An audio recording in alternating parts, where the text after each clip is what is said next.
Unidos en Diálogo, un programa en el cual usted tiene la oportunidad de conocer y comprender la problemática nacional e internacional que tiene que ver con nuestro país.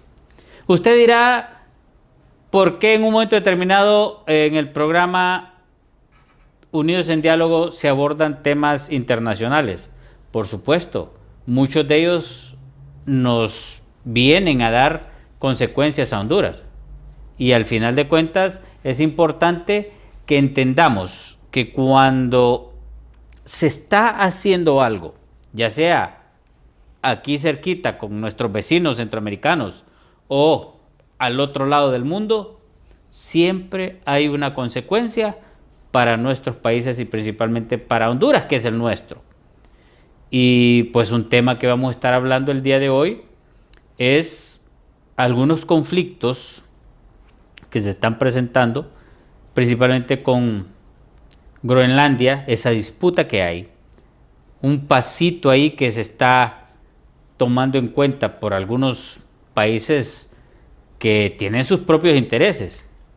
Y usted va a decir, ¿qué tiene que ver eso con nuestro país? Claro que tiene que ver mucho, porque entre ese tipo de acciones entran también negociaciones con otros países, llámese Rusia, China, que de una u otra forma también están interesados en intervenir estos países centroamericanos.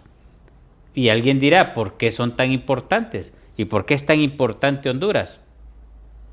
Pues geopolíticamente es un paso para muchas cosas. De interés económico y de interés humano, de interés de un sector como de otro sector. Cosas buenas y cosas malas. Como lo dijo Pam Bondi, que Honduras era un corredor, un puente del narcotráfico de Sudamérica. Cosas malas. Pero cosas buenas también, porque gracias a que Honduras se ha conservado relativamente desde hace mucho tiempo en condiciones pacíficas, pues tenemos también la oportunidad de brindarle el apoyo a diferentes países que nos han utilizado como puente humano para trasladarse a sus países donde tienen conflicto hacia Estados Unidos. Y otras cosas más que tienen que ver también con nuestra querida patria Honduras.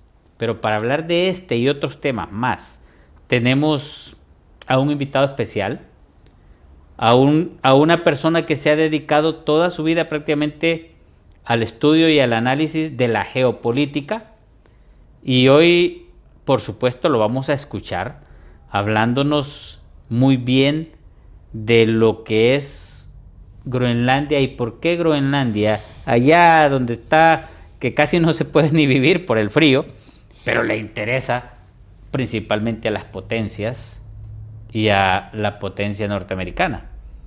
Así que le damos la bienvenida al doctor Antonio Arriaza. Bienvenido. Un placer contar con usted. Gracias, aquí doctor. En Unidos en Diálogo. Es un honor contar igualmente con su presencia. Igualmente. Gracias.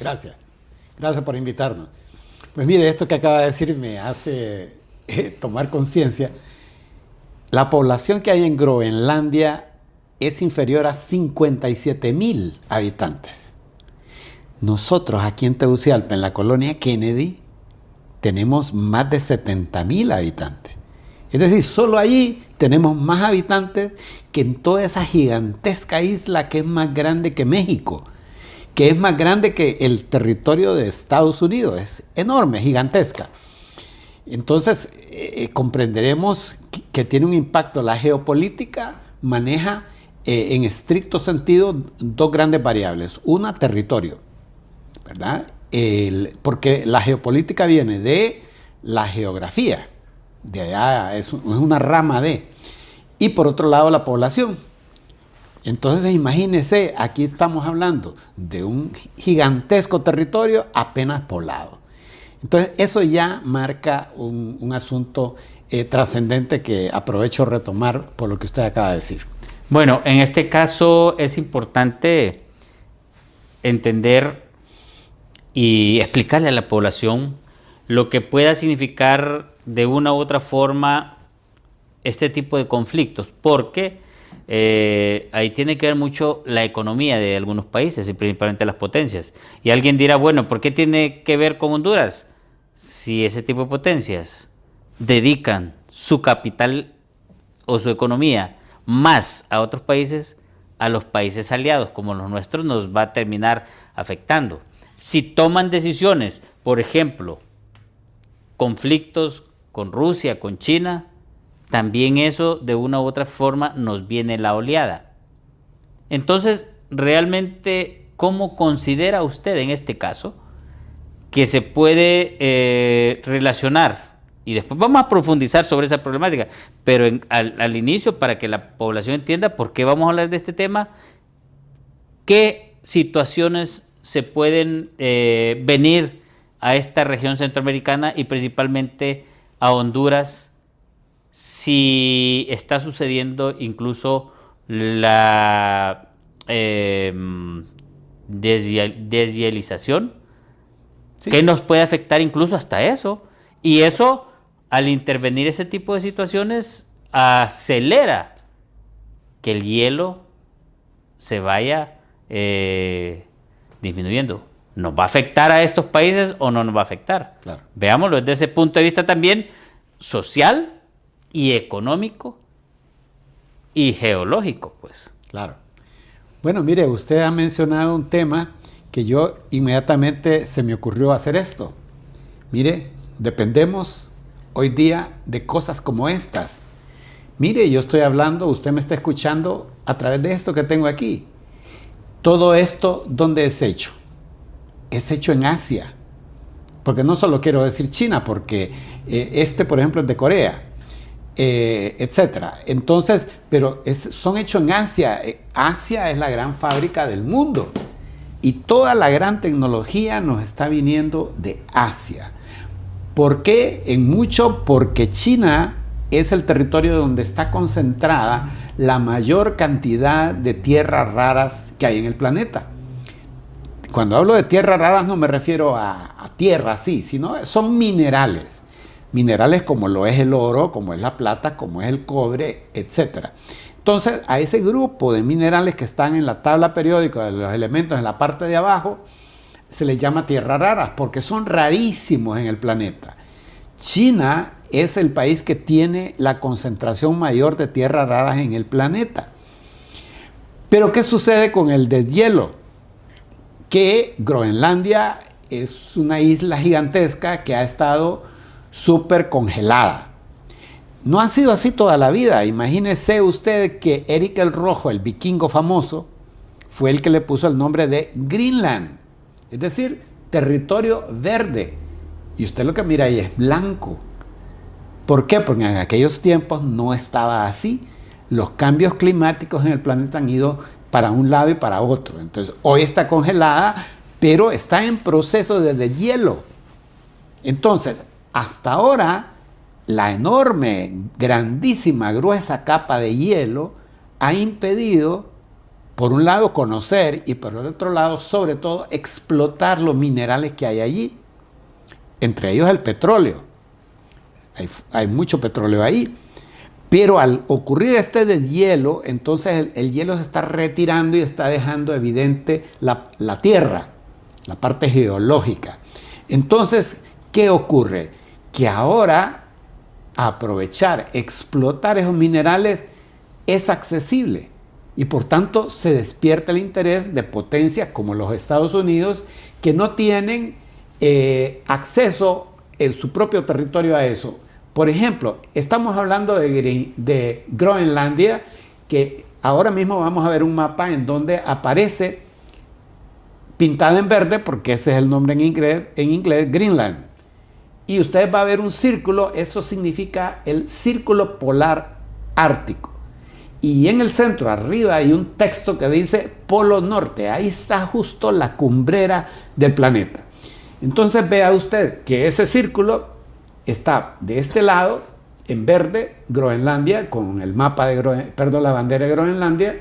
Aquí tiene usted el mismo, solo que además de este que estamos viendo ahora, el otro que acaba de pasar, también tiene los países que están rodeando el círculo polar ártico. Entonces ahí tiene, sobre todo destaquemos Rusia a su derecha. Vea usted que toda la gigantesca costa de Rusia, que se mira en un color como rosado, es el país que tiene más costa en el Ártico. Y resulta que ahí ha estado congelado también, pero igualmente se está descongelando. Eso significa entonces que se empieza a poner navegable, lo cual antes no era posible. Y más abajo, más a la derecha, usted ve que está China. Mire, China está allá bien retirada del círculo polar ártico. Sin embargo, para su sorpresa y la mía, China se ha declarado país casi ártico. Podríamos nosotros también declararnos país casi ártico, porque estamos tan lejos del Ártico como China. Es la parte simpática y claro, con eso China está tratando de justificar, de argumentar que tiene derechos a acceder a esa zona, a esa región en donde no tiene costa y está muy lejos. Entonces, todos estos cambios evidentemente están impactando la geopolítica de los Estados Unidos, que ni siquiera se mira allí, porque lo que usted mira allí del lado izquierdo son las costas de Canadá. Eso es Canadá y obviamente más abajo está Estados Unidos. Por tanto, Estados Unidos está muy retirado prácticamente del círculo polar ártico. Y como potencia mundial que es, le interesa estar allí. Y la única opción que tiene es apropiarse de Groenlandia. Y en este sentido, es importante entender que si estamos hablando de un lugar donde hay gran cantidad de tierras y de petróleo, tierras raras y de petróleo, ¿será solo ese el interés de Estados Unidos o realmente qué otras cosas tienen que ver con el interés propio de Estados Unidos de estar en Groenlandia? Fíjese que quiero retomar lo que usted dijo hace un ratito que lo olvidé y que es muy importante. ¿Cómo nos afecta? Nosotros le compramos petróleo a Estados Unidos, el West Texas, que realmente Estados Unidos, el petróleo de Texas y del Golfo de México, fíjese bien lo que acabo de decir, y acuérdese que Trump, el presidente Trump, le ha cambiado el nombre a Golfo de México y ahora le ha llamado Golfo de América. ¿Por qué será eso? Bueno, es porque Estados Unidos, su disponibilidad de petróleo de fácil acceso se ha visto muy disminuida. ¿Cuánto petróleo consume? Entonces Estados Unidos es el principal productor de petróleo del mundo hoy día, pero a través de un procedimiento que se llama fracking. Es decir, penetran la tierra y muy al fondo de la tierra, con grandes potencias de chorros de agua, rompen la roca para extraerle como jugo el petróleo que tiene. Comprenderá usted que eso es muy caro. Y eso explica por qué el petróleo va subiendo de precio. Pero, como usted lo acaba de decir, en Groenlandia hay petróleo. ¿Qué significa eso? La posibilidad entonces de que Estados Unidos empiece a explotar el petróleo de Groenlandia. Eso podrá tener un impacto sobre nosotros, que vuelvo a decir, le compramos el West Texas, que es el tipo de petróleo, a los Estados Unidos. Si los Estados Unidos empiezan a extraer petróleo, el costo del petróleo para Estados Unidos bajará porque ya no lo extraerán de la manera como lo están haciendo por fracking, que es muy cara, y luego tendrán una fuente nueva.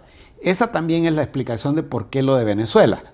Venezuela es el país que tiene las mayores reservas del mundo en petróleo hasta hoy. No sabemos cuánto hay en Groenlandia. Y que se estaban yendo para China.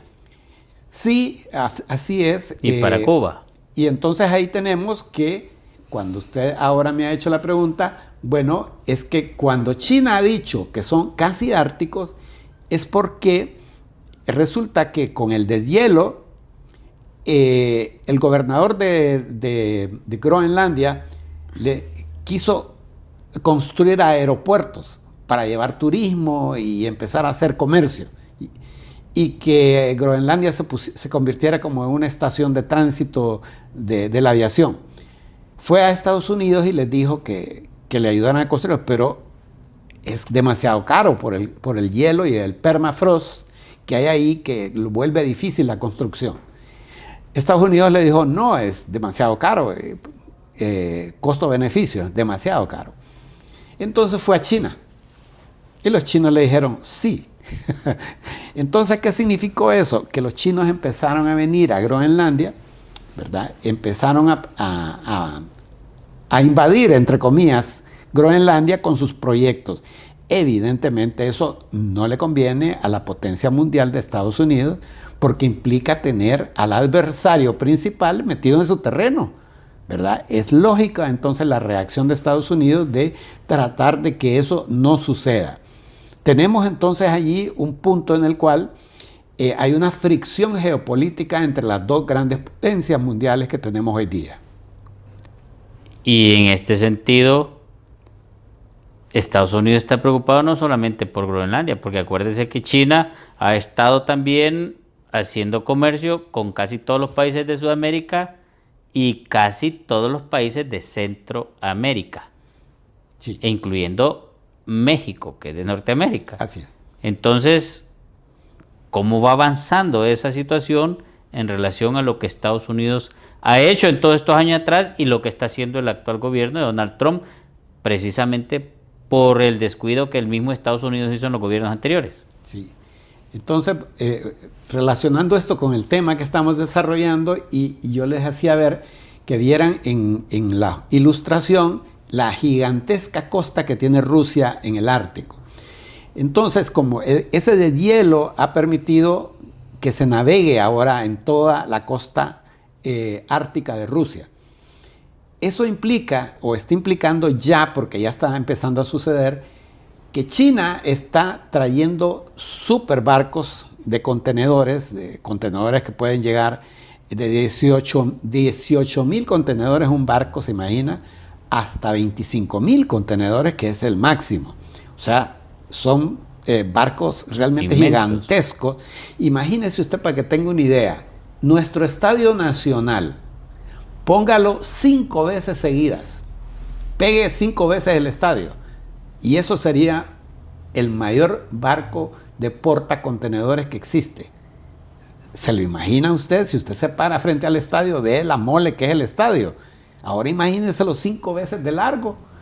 Es una cosa realmente pasmosa todo lo que pueden transportar en un barco de esa magnitud.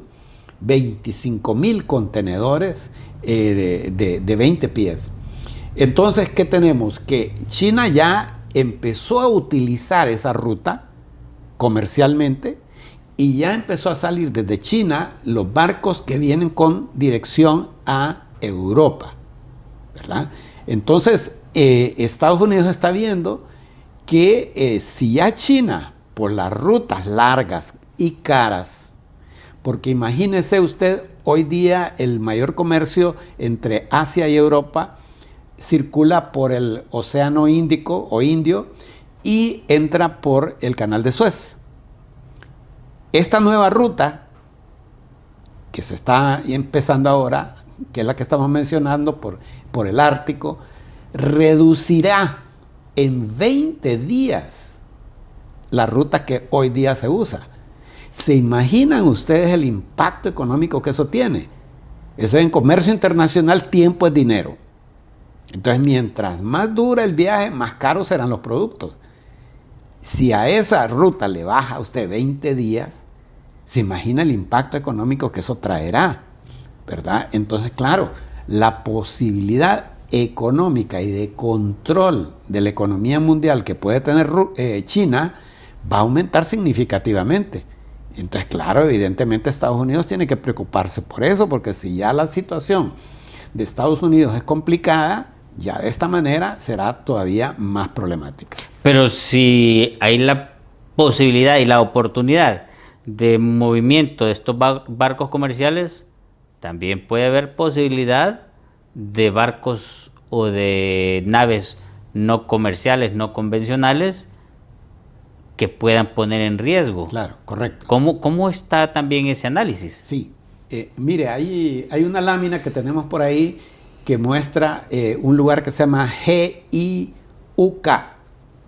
Es el corredor Hyuk, o de G de Groenlandia, I de Islandia y UK de UK, Reino Unido. Ese es un estrecho, un corredor que está entre Groenlandia y las Islas Británicas. Es por allí precisamente por donde circula la mayor cantidad de submarinos nucleares de Rusia. Entonces, estamos hablando de una que aparece un rotulito que dice escrito G-I-U-K.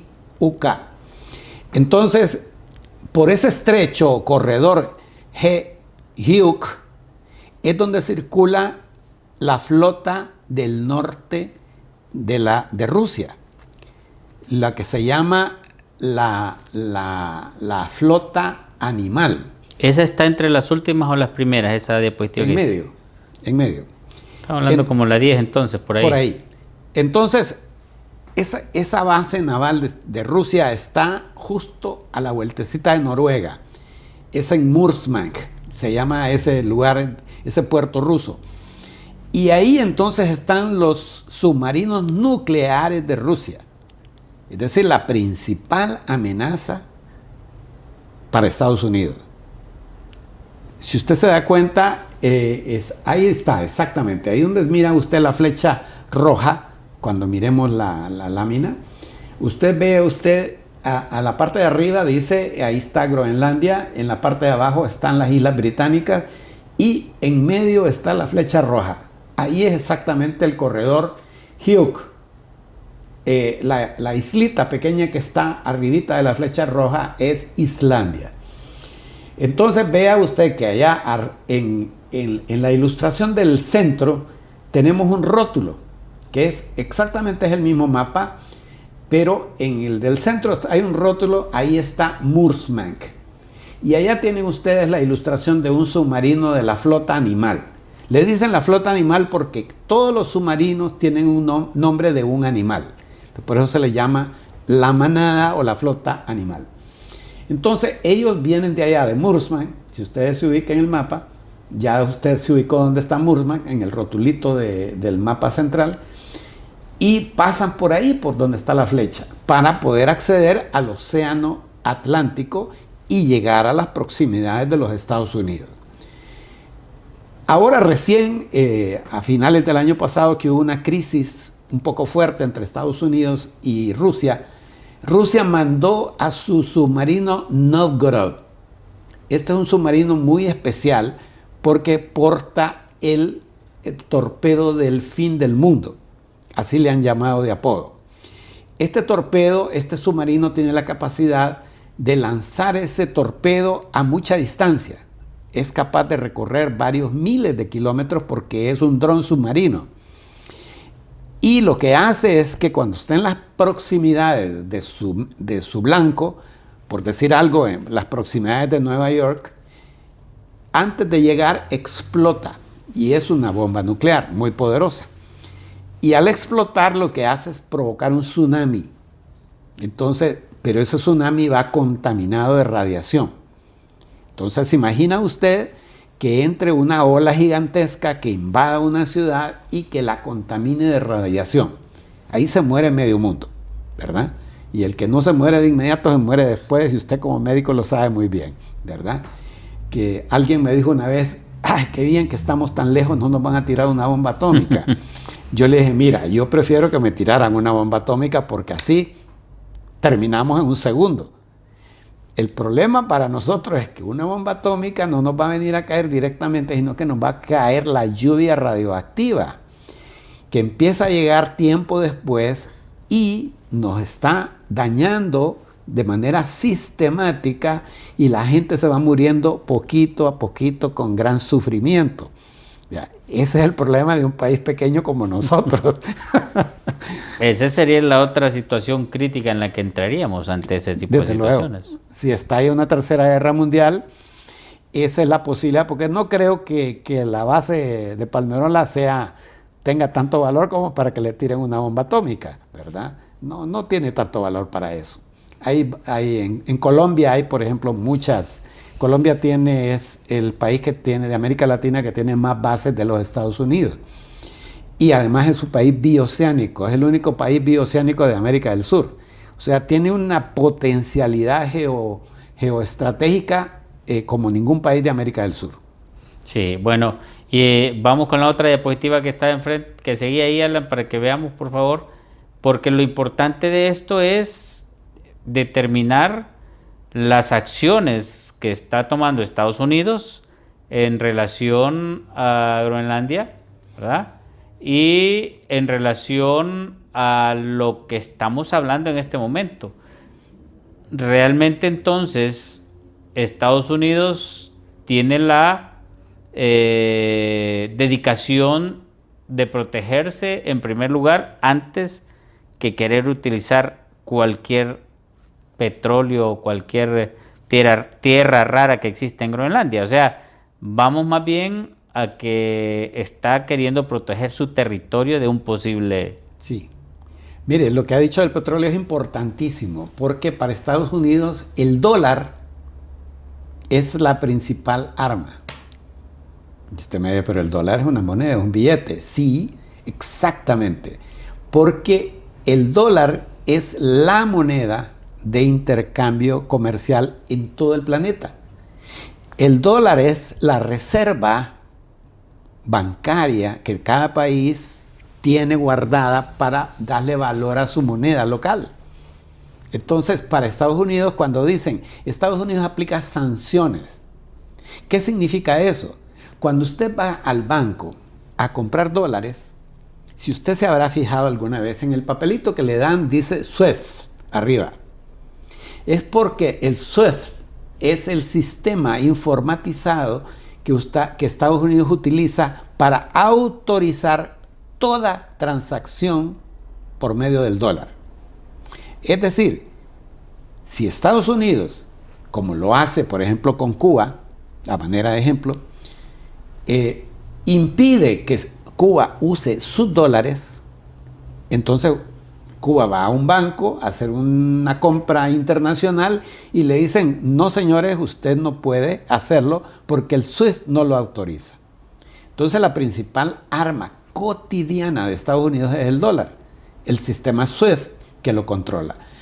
Pero además el dólar, a consecuencia de los arreglos que hubo entre los países en Bretton Woods, un lugar de Estados Unidos después de la Segunda Guerra Mundial, sobre qué moneda iba a cumplir esta tarea, es ahí donde se ponen de acuerdo que será el dólar. ¿Por qué? Porque el dólar, Estados Unidos había ganado la Segunda Guerra Mundial, era la fábrica del mundo en ese tiempo, como ahora lo es China, y entonces el dólar obviamente era la moneda más poderosa. Pero se ponen en el acuerdo de que Estados Unidos se compromete a tener reservas de oro, el famoso Fort Knox, que es una enorme bodega que contiene oro. Empieza a ser así, y entonces el dólar tiene un valor equivalente en oro. Pero en 1971, el presidente Nixon, muy famoso por muchas razones, le dice al mundo, señores, les informo que a partir de ahora el dólar ya no se va a respaldar en oro, sino que por la oferta y demanda, la ley de oferta y demanda. ¿Por qué para nosotros el dólar es valioso? Porque lo necesitamos. Así de sencillo. Pero obviamente eso es muy especulativo. Entonces el dólar necesita algo físico en que sustentarse. Eso se llama petróleo. Estados Unidos hace el convenio con Arabia Saudita de que Arabia va a vender todo su petróleo únicamente en dólares. Por eso se le apoda petrodólar. Porque entonces el petróleo es la principal fundamento, sustento físico que le permite valorar al dólar. Por tanto, a Estados Unidos le conviene tener control sobre el petróleo, ¿verdad? Le conviene ir a Groenlandia para explotar el petróleo porque lo va a vender en dólar, ¿verdad? Entonces, eso implica valorar el dólar, que el dólar tenga mayor valor y poder ser más competitivo, en este caso, frente a China. Y en este sentido, es importante analizar lo siguiente también. O sea, un país como Estados Unidos, en el cual tiene su interés, como usted lo dice, de mantener y fortalecer su moneda, que es el dólar. Pero también tiene la obligación de proteger su territorio para evitar el paso de cualquier tipo de cuestiones. Claro. Pero también está en este preciso momento, no solamente con esa tensión de diferentes zonas, pero que sí tienen que ver con los mismos países casi. Estamos hablando con Rusia y con China. Sí. Hablando los intereses comerciales, territoriales, geopolíticos en América, en lo que es Centroamérica, Sudamérica, incluso parte de Norteamérica con México y Canadá, y también en Groenlandia. O sea, ¿qué implicaciones podemos nosotros ver ante esta situación? Porque también está viéndose, aunque no, y aunque aparentemente regañó al presidente de, ¿cómo se llama? El que está peleando con Rusia. De Ucrania. De Ucrania, pero el presidente con que sea. Volodymyr Zelensky. Volodymyr Zelensky. Aparentemente le dio una regañada, pero en la práctica usted mira otras cosas. Sí. O sea, si usted está viendo un panorama, decimos Groenlandia, pero todo esto es un enramado, un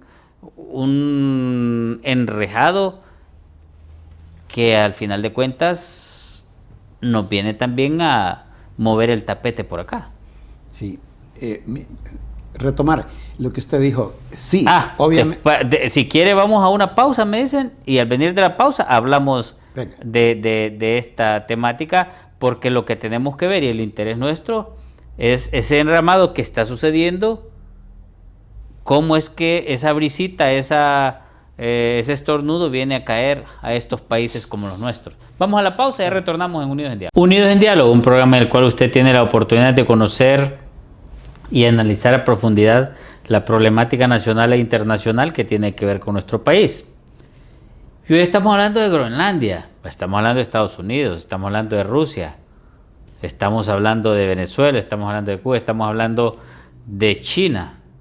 Y usted dirá, ¿por qué están hablando de todos estos países y menos de Honduras? No, pues que ya viene la etapa para que ustedes se den cuenta de lo que implica todo ese tipo de movimientos en diferentes partes del mundo. Y viene de una u otra forma el estornudo, la gripita, nos viene a dar aquí algo más grave, una neumonía, nos ataca todo el cuerpo y nos puede dejar incluso muy perjudicado. Entonces, tanto económicamente como socialmente, porque si se afecta la economía o se mejora la economía de Honduras, entonces las cosas nos afectan directamente. Se ha visto, por ejemplo, todos estos detalles que tienen que ver con estos comercios y con los intereses geopolíticos de Estados Unidos y de China y de Rusia, cómo nos han venido a afectar. Claro. Y la situación, por ejemplo, que todo esto ha implicado con Cuba, cómo están en este preciso momento prácticamente muriéndose de hambre, así literalmente. Entonces, sí son movimientos geopolíticos que tienen que ver con estas regiones, pero como nosotros somos hondureños, nos gustaría saber un poquito más estos movimientos estratégicos que están sucediendo a nivel mundial, en qué sentido puede verse trastocada nuestra patria, nuestro territorio hondureño. Mire, hoy día, por ejemplo, ya que usted habló en la parte anterior de las armas, de la parte bélica, para producir muchas de las armas Estados Unidos hoy día para la tecnología requiere de minerales raros. Pero Estados Unidos casi no los tiene, y quien los tiene en su mayoría es China, el adversario, qué irónico. Entonces con Groenlandia existe esa posibilidad. Están detectados varios diversos tipos de minerales raros. China además también hoy día casi que ha duplicado la fuerza naval de los Estados Unidos. Porque mientras Estados Unidos en la tecnología que tiene para fabricar barcos hoy mientras Estados Unidos hace un barco, por cada barco de Estados Unidos, China puede hacer 8, por la tecnología que ellos tienen ahora. Entonces, ¿qué significa? Ante esto, el presidente Trump dio la orden de producir un aumento en la producción de buques de guerra de los Estados Unidos, porque se están quedando atrás, muy atrás. Estados Unidos va a empezar a fabricar, y eso significa acero. Eso significa mucha mano de obra. Eso significa gente que va a ir a trabajar a eso. Entonces, sabemos hoy día que los ciudadanos de Estados Unidos pues aspiran a otro tipo de trabajo, no a trabajo de tipo obrero, ¿verdad? Esos son las oportunidades que llenan nuestros trabajadores, nuestros migrantes. Eso significa entonces que si Estados Unidos va a empezar a fabricar tantos barcos como, por ejemplo, creo que dijo que va a fabricar, imagínense solo eso, 4 portaaviones. Fabricar un portaaviones es como crear una ciudad entera. Es una cosa pasmosa lo que implica un portaaviones. Pero además va a fabricar varios, estamos hablando como de más de 20 destructores. Son barcos grandes, ¿verdad? Todo eso implica una alta demanda de obreros, lo cual probablemente implicará posibilidades laborales para nuestros migrantes, ¿verdad? Que son los que hacen ese tipo de trabajo puntual, por ejemplo, soldadura, etcétera, todos esos detalles de la fabricación. Trabajos manuales específicamente. Y montaje de piezas, ¿verdad? Ahí es donde podemos tener la oportunidad. Eso evidentemente, imagínese usted, si así como están las cosas hoy, nuestra economía depende enormemente de las divisas, de las remesas que nos mandan. ¿Se imagina usted si la demanda de trabajadores nuestros aumentara? Y ahí es donde es importante rescatar el tema de que este gobierno que entra ha dicho educación técnica. Eso es fundamental, ¿verdad? Porque si hoy día con los migrantes que enviamos la economía nacional tiene tanta dependencia, imagínese usted si nuestros migrantes fueran obreros calificados. Los sueldos que podrían obtener allá en todo este auge que va a haber en la producción naval, tendrían grandes oportunidades y muchos mejores sueldos.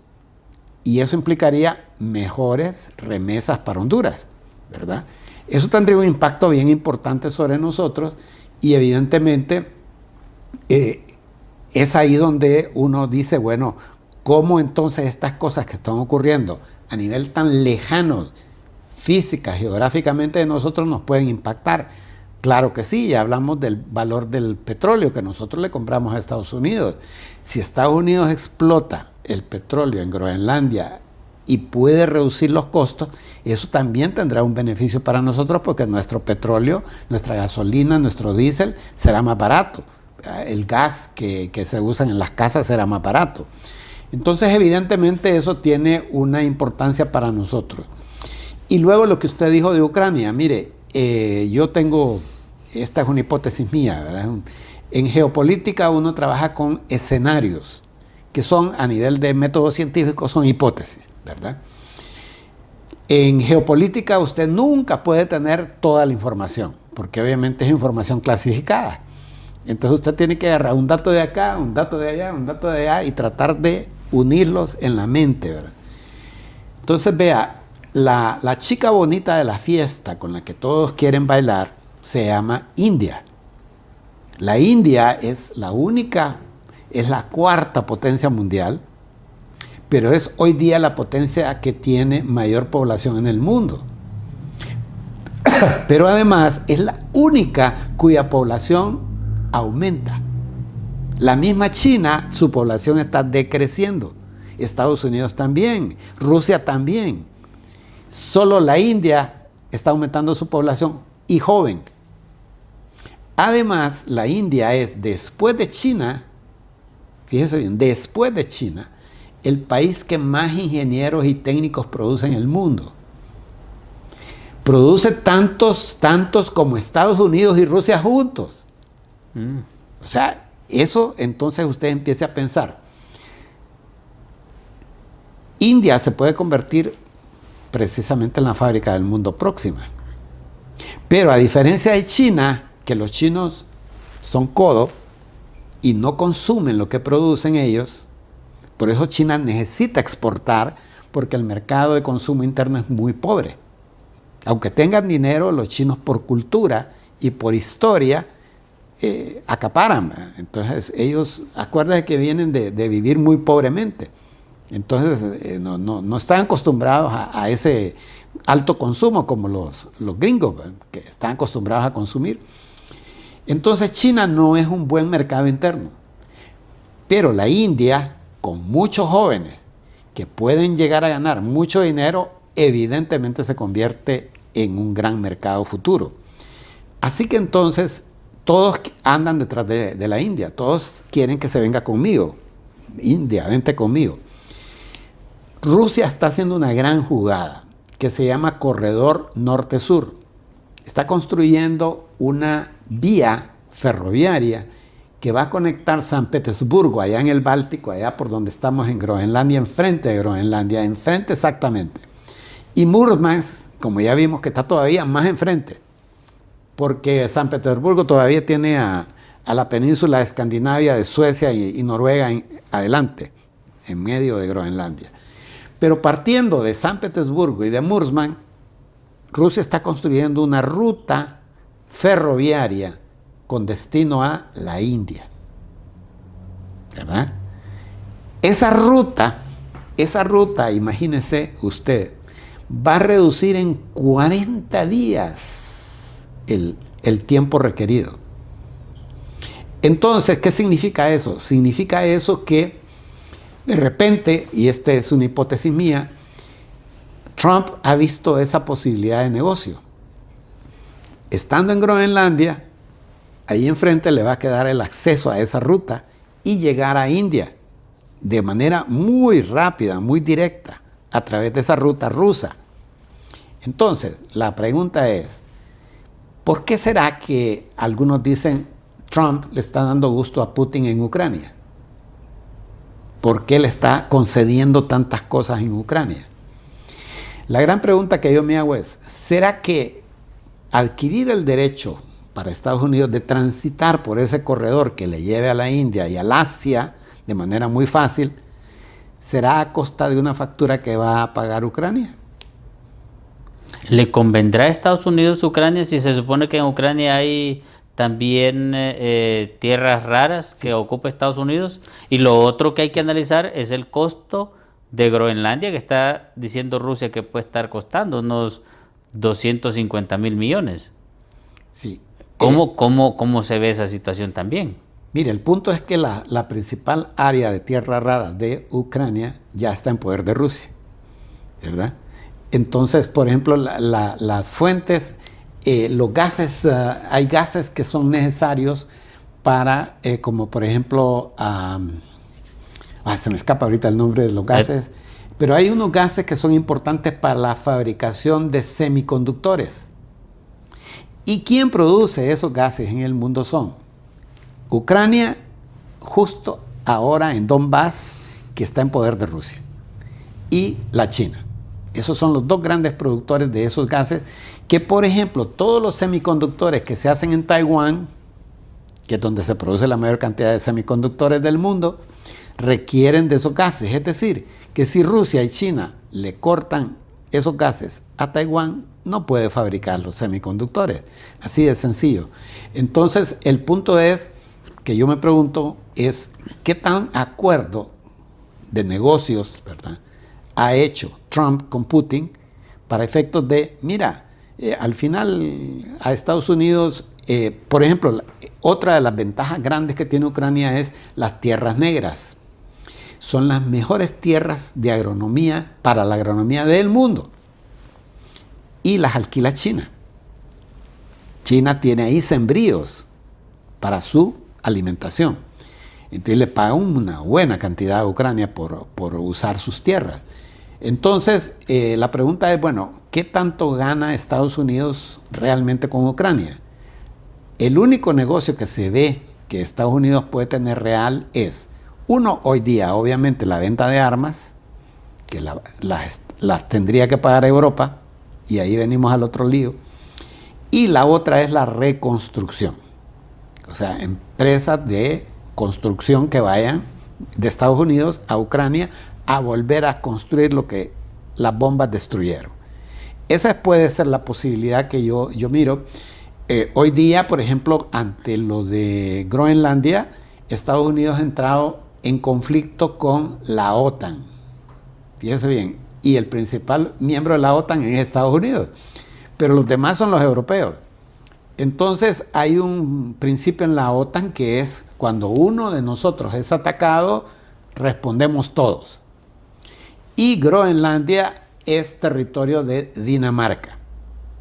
Entonces Dinamarca, cuando Estados Unidos mandó 12,000 soldados a Groenlandia, que ya los envió, entonces Dinamarca dijo, nos están invadiendo. ¿Quién me está invadiendo? El principal miembro de la OTAN. Entonces esto es un conflicto tremendo y Dinamarca pues envió tropas, no envió 12,000 tropas, pero pidió apoyo a los demás países de Europa.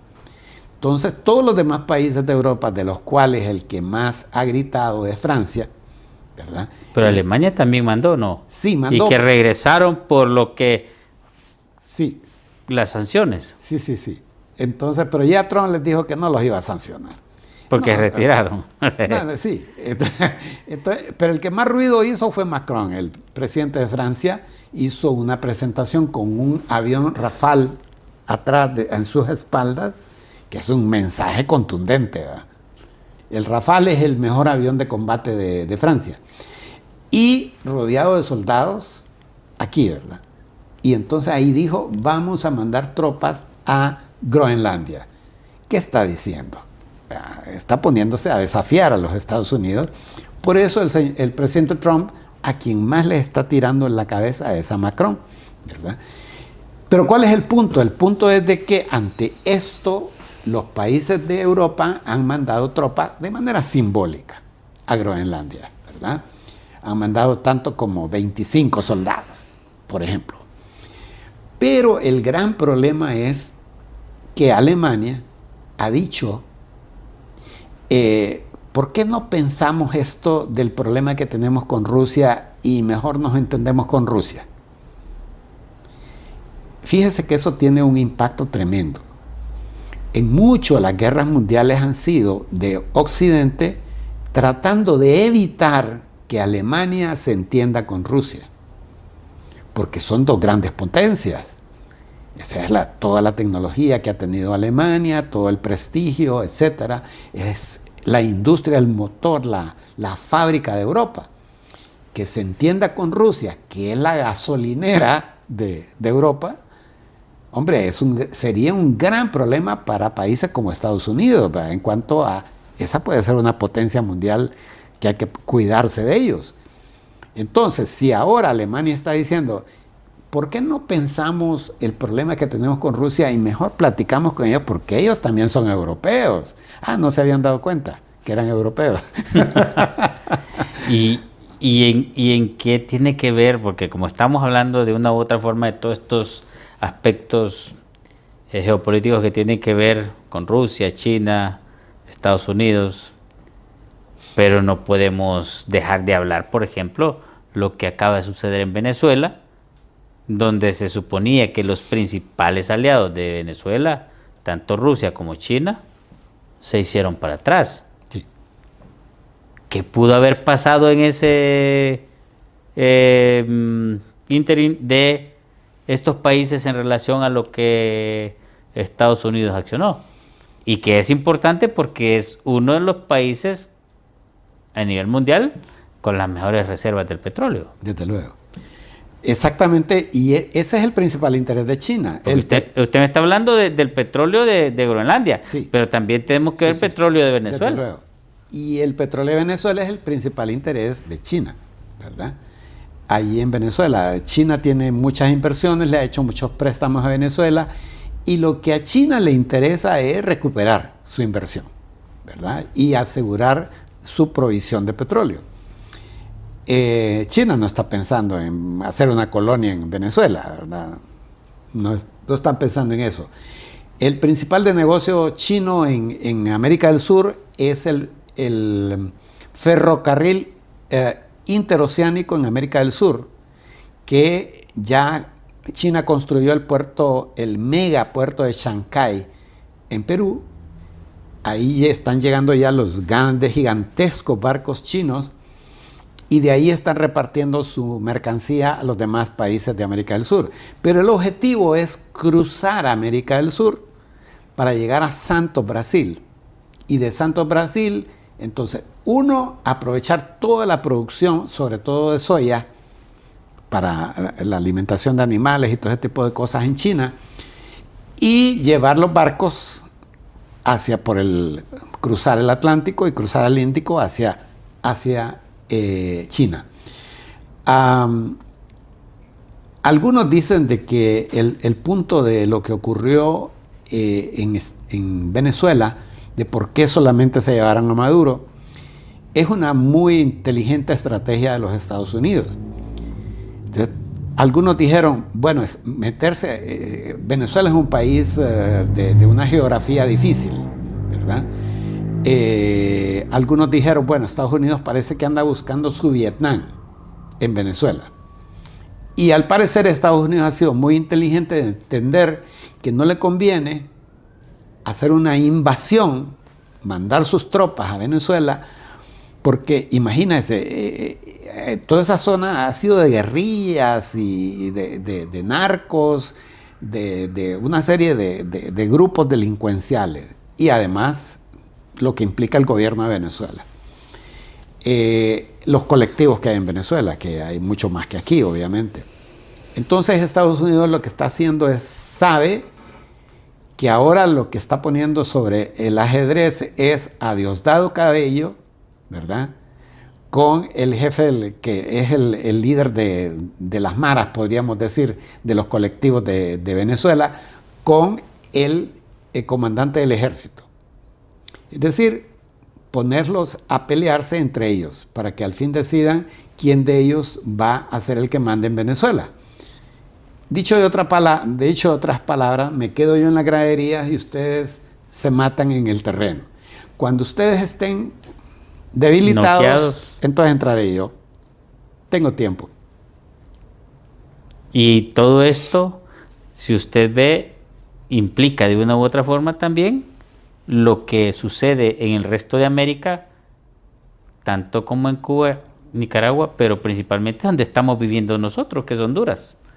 Tanto lo que usted habló de Groenlandia, tanto lo que usted habló de Rusia, lo que habló de China y ahora de Venezuela, relacionado completamente con nuestra querida patria Honduras. Sí. Mire, a finales del año pasado, un geopolitólogo ruso llamado Martianov publicó un mapa del mundo, en donde dice él que esa es la distribución de las 3 grandes potencias. Entonces está Europa, prácticamente, y el norte de África para Rusia, el sur de África con todo el Asia para China, y dice él, y la isla de América, que es todo el continente, para Estados Unidos. Entonces el punto es, si esa va a ser la distribución real, que dicen que fueron acuerdos hechos en Alaska, con la reunión entre Trump y Putin, que ahí se pusieron de acuerdo en cómo distribuirse el mundo, y que después de esos acuerdos se vinieron las reacciones de Estados Unidos hacia Venezuela. Ahí, tratando de atender a la pregunta que usted hizo hace un rato, ahí puede haberse puesto de acuerdo entonces de cómo nos vamos a distribuir el mundo. Tú me dejas Ucrania, que yo me hago cargo de eso, tú no te metes en eso y yo no me meto en Venezuela. Pero también existen algunas explicaciones técnicas, como es el hecho de que en Venezuela hay armamento ruso y de Irán, pero la tecnología de observación, o sea, los radares y todo eso son chinos. Y igual que yo no puedo hablar con un chino, porque yo no soy chino y él no sabe español, entonces igualmente los misiles rusos no saben chino, ¿verdad? Entonces hay que sincronizar los sistemas, ¿verdad?, que están hechos en tecnología diferente, en lenguaje diferente, para que puedan entenderse. El radar chino podrá detectar, pero no le podrá ordenar al misil ruso, actúa, ¿verdad? Y si actúa, no lo puede dirigir con precisión, porque todo, hoy día, la gran parte de los misiles son guiados desde satélites, ¿verdad? Entonces, por ejemplo, en Ucrania, una de las acusaciones de Rusia es, bueno, los ucranianos me están tirando misiles hasta Moscú, pero ellos no lo pueden hacer solos. Si no hay satélite de Estados Unidos y tecnología del Reino Unido que les ayude a hacer eso. Entonces, por tanto, dicen los rusos, ustedes están metidos en esta guerra también. Eso es lo que hoy a ratos le pregunté en relación con la regañada que sufrió Zelensky por parte de Donald Trump. Sí. Pero casi después de esa regañadita, con los drones de Ucrania se destruyeron aeropuertos y naves aéreas de Rusia, Sí, sí. y recientemente hay una gran problemática en Moscú. Entonces hay algo que analizar. Y hemos dejado por fuera también otro país que influye mucho en todo esto, incluso que influyó mucho en lo de Venezuela, que es Israel. No hemos hablado de eso, o sea, yo creo que usted todavía no ha querido aclararnos un poco el panorama, cómo es ese enramado, ese enrejado que existe, pero no podemos profundizar en este momento porque estamos finalizando el programa. Entonces, por lo menos me gustaría escuchar entre sus palabras finales cómo está también en estos casos Israel y qué es lo que al final de cuentas podríamos nosotros como hondureños beneficiarnos directamente de las decisiones que puedan tomarse con Israel. Sí, bueno, no se puede negar, Israel es un país sumamente importante en el planeta, en el mundo. Israel es líder, por ejemplo, en tecnología de espionaje o de observación o de vigilancia o de seguridad, como le quiera llamar, que no se puede ignorar. Israel tiene muchos avances en la cuestión de, por ejemplo, yo ando un Samsung aquí y dicen que todos los teléfonos Samsung están intervenidos por la tecnología de Israel. Es decir, que Israel tiene la capacidad de espiar a través de todos los teléfonos Samsung del mundo. Entonces, ¿qué ocurre? Ocurre que Israel, además de eso, geopolíticamente es vital, es importantísimo. Hay algunos comentarios que dicen que en el Senado de Estados Unidos aplaudieron más al señor Netanyahu cuando llegó que al propio presidente Trump. Eso ya le marca a usted la gran importancia de Israel. El lobby israelita en Estados Unidos, que es el AIPAC, tiene una trascendencia importantísima en las decisiones políticas que se toman, en los liderazgos que se respaldan. Yo le puedo decir que los israelitas tienen mucho control. Le voy a poner un ejemplo muy puntual, muy concreto. El sistema de vigilancia que tiene la CIA, el Palantir, que es un sistema creado por un ciudadano de origen muy amigo de Elon Musk, también es de Sudáfrica, pero es de origen israelita, que es el señor Peter Thiel. Peter Thiel es el hombre que controla el Palantir, que es ese sistema de vigilancia más importante del mundo, que lo utiliza la CIA, la NSA, que es la Oficina de Seguridad de los Estados Unidos, y que obviamente también lo utiliza Israel. El señor Peter Thiel, por ejemplo, es quien patrocinó, el principal patrocinante de la campaña de Trump. Y es el principal patrocinante de la campaña del señor vicepresidente de los Estados Unidos. Entonces, ¿qué tenemos ahí? Tenemos la evidencia de la gran importancia que tiene Israel en el planeta, que no se puede ignorar, ¿verdad? Por tanto, es muy, muy interesante que nuestro presidente electo haya visitado ahora mismo a Israel, porque acordémonos que el gobierno anterior confrontó a Israel, se puso declaradamente como enemigo de Israel, y fíjese qué interesante, un hombre de origen palestino, como es Narri Asfura, ha ido ahora mismo, después de ir a Washington, a Israel para establecer vínculos con el gobierno de Israel. Eso es muy interesante, eso nos indica pues la forma diferente como Honduras se va a relacionar con Israel en este gobierno que ahora va a empezar. Bueno, muchas gracias por habernos acompañado. Interesantísimo la temática. Quedamos todavía con más ganas de escuchar y de profundizar un poco más, pero ya se nos terminó el tiempo. Y yo le voy a decir lo que para nosotros significa unidos en diálogo, porque aquí creemos firmemente que el diálogo sincero y la participación ciudadana son las herramientas clave para poder construir un futuro más justo y próspero para todos y cada uno de nosotros los hondureños. Hasta el siguiente programa, Unidos en Diálogo.